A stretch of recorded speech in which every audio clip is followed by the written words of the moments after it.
Okay, so to continue, um, the Empress, when it occurs in a reading, obviously indicates fertility, productivity. Um, if you are reading for a woman, she might be pregnant.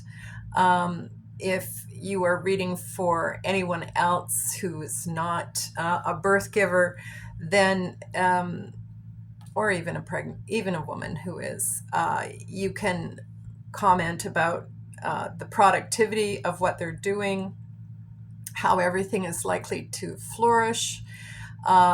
This is productivity at its height, so whatever the person is doing, they're likely to have success. Um, and see their hopes realized. So, this is a really positive card. It's very hard to make this a negative card, depending on the context. And, even though productive mothers are brilliant and lovable and everything else, let's not forget that Demeter, when she gets mad, you're going to be sorry. She will strangle the life out of anything, and that's what it means in reversed. In the reverse, this would be bad news for a pregnant woman. Maybe the baby will not survive. Sometimes we have to give this bad news.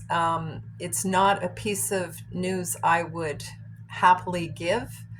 Um, if a person were coming to me to find out whether or not they have their chancy birth is going to survive, and we got the Empress reversed, I would try to break it to them gently that this does not look viable. People come to get a reading because they want to know what's up. They don't want to necessarily be told all the sugar coating. They might want to, mostly, they would want to.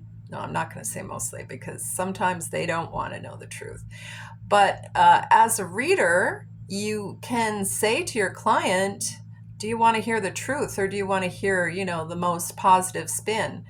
And you can do that depending on, as I say, the surrounding cards. But definitely the Empress reversed would indicate some kind of failure to launch, failure to produce, um, unviability. Not so much death per se, because we have the death card, we have the tower. There's other cards that can indicate something like that, but definitely this would be, I might even see it as a miscarriage. So, yeah, and then you can take that as an analogy. It could be the miscarriage of justice, depending on the other cards.